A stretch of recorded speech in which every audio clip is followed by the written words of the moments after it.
Hello, everyone. My name is Inga Middleton, and I'm mental health counselor in training.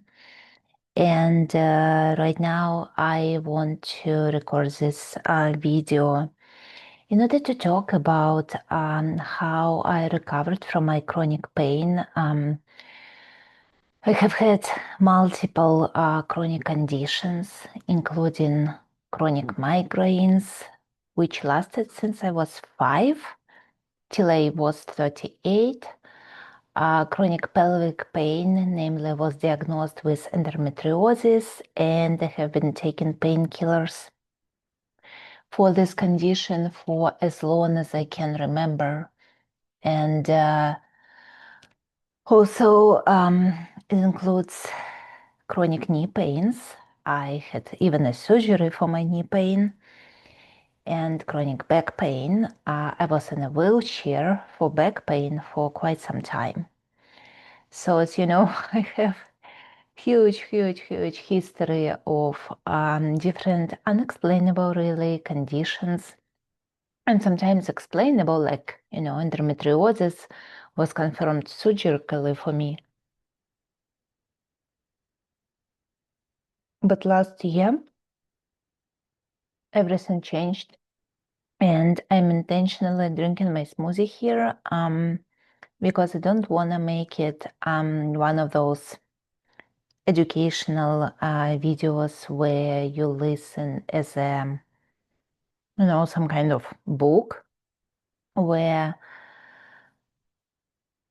you're not sure, is it like author really reading a script or they're talking about their experience. So I wanted make it like more interactive and also like very human to human relate. And it has taken me so long to actually come to the point to record this video.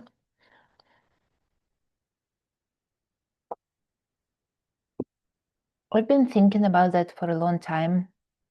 And it's like one of those things that as soon as you don't have chronic pain, you're thinking that it's like almost a miracle, and in the way how to tell it to other people so they can relate to it, get out something from it, and not think that it's another, one of those miracle people who, just talking about some things and it nothing to do with you. So let me tell you that the pain you experience and the pain I have been experiencing is absolutely real. That's one thing when people often don't want to go to, pain reprocessing therapist or somatic therapist because they think that what actually gonna happen that I'm gonna tell you that your pain is in your head and you're imagining it. Well, it's not true at all. At all. The only relation to your head is that in order for you even feel pain signal, even feel pain, your brain have to tell you there is pain. That's just how all our human body works. So if I touch hot stove, it's not my hand generating pain. It's pain signal from the burned skin go through my body to my brain, and my brain tells me, oh my God, you are touching a hot stove, danger, stop doing it. So that's the only relation. Does it mean that I'm imagining in my head that I'm touching a hot stove? No, because I see burn, right? But like with the things as migraines, for instance, you first cannot see the injury. And also there are all those, there is migraine genes, by the way. Yeah, my migraine runs in generations. My grandma had migraines, my dad had migraines. None of them had chronic migraines, which basically says that migraines are present more than, I believe, 12 days a month. Well, last year my migraines were like non-stop, 24 hours every day. And my disability level, for you to understand, was I couldn't look at computer, I couldn't look at my phone. Each time I looked, I had like this hit of a pain, literally like the first neurologist we saw thought that like my brain is slowly dying and I'm actually going to be dead in a few days. I'm dead serious right now. And I couldn't listen. I couldn't listen voice fluctuations because it would even hit me even with more pain. I couldn't smell anything. I couldn't smell eggs. I couldn't smell bacon. I couldn't smell perfume and flowers. Even don't get me started on this. What a pain it was triggering. And it was debilitating. All I was doing for 9 months, it just was like laying flat between my doctor appointments, where my husband had to take me because obviously I couldn't even drive or look at the light. I was wearing like glasses, and glasses couldn't even touch my nose because the area I had migraines was here. So anything that would touch it would trigger even more pain. So how did I overcome it? And I will keep going through the small videos about that, like giving like kind of bits of information of what was going on with me and some practical thing that helped me, which would be like is exercise, which will have psychoeducational aspect, or some just personal experience. Because again, I don't want to make it like one of those YouTube videos people see like half an hour and they're like, oh my God, I don't have that much time. Nobody has time in this world right now. So I intend to have this like 10-15 minutes. And also, honestly, full disclosure, it will allow also me to record more frequently and more on time, because otherwise, if I'm thinking about half an hour or 1 hour episode, I honestly start procrastinating. But this is important. And today's thing that I really want you to think about, right? If you, for your chronic pain, have seen number of specialists, maybe even have had surgeries, procedures, or injections. Like for my migraine, I had Botox, neuroblocks. I had tried all possible migraine medications. I have done MRIs. I have seen neurosurgeons, neuro ophthalmologist. I have explored my sinuses. I have explored my, eyes.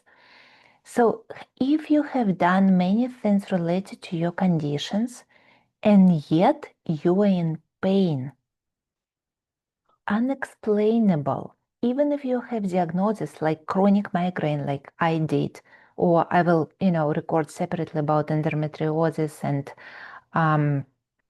teared meniscus, believe it or not, it's still there. And for you to understand, like I'm going to Pilates, exercising and hiking, doing all those activities for years with what doctors would tell needs surgery.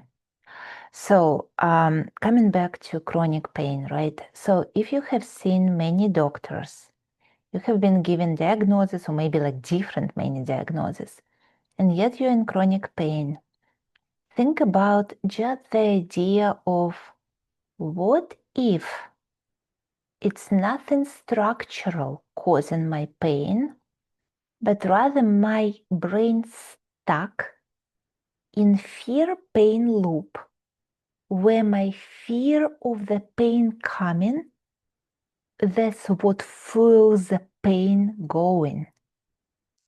You see, like you can think about that as, when we see somebody hit with a car, like in the movie even, our body tenses. It's like we're imagining that we get hit by a car. Or when somebody in the movie got, I don't know, cancer or dies, tears can come out of our body, even though nobody died from our, loved being, or we were not hit by a car. So what does it tell you? That our brain interprets imaginary threat or perceived threat in the same way as real threat. And not because the brain is stupid, but because this interpretation happens not in the neocortex, this prefrontal part of the brain, but in limbic system, that is very primitive. Like imagine a 3 years old child who gets scared. They don't really understand that it's a movie happening there. For them, this is real. The same when our brain got used to be scared, and I will take my example, that perfume triggers pain or screen triggers pain. All I have to do is come close to the screen to feel pain. It's like conditioned response. So just think about from your life experience, can you just entertain the idea that your pain might be conditioning to certain stimulus and can be stress? Many people get chronic pain on the way to work, for instance, or from work to home. It doesn't have to be something that we deem to be good or bad. And I will come back to that later. So yeah, I'm happy to finish on this, and really, really glad that I got it started because it's very important, and I feel that there are lots of I can share. And I will be publishing it in my YouTube channel. So I also have Instagram, and also I'm currently in internship at Sugar Maple Consulting. So I'm also like working with clients in case you're interested in more in-person sessions, and I provide pain reprocessing coaching for people with chronic pain. So in case you feel that you are one of the people who need one-on-one support, I'm here, and I will be repeating that through my little recordings. But by all means, I think that also there are people who just, watching videos and getting psych education is enough for you to kind of understand what is going on. And what is next step is up to you, but I will be keep going. And again, thank you for listening, and I'm happy to be here. See you next time. Bye.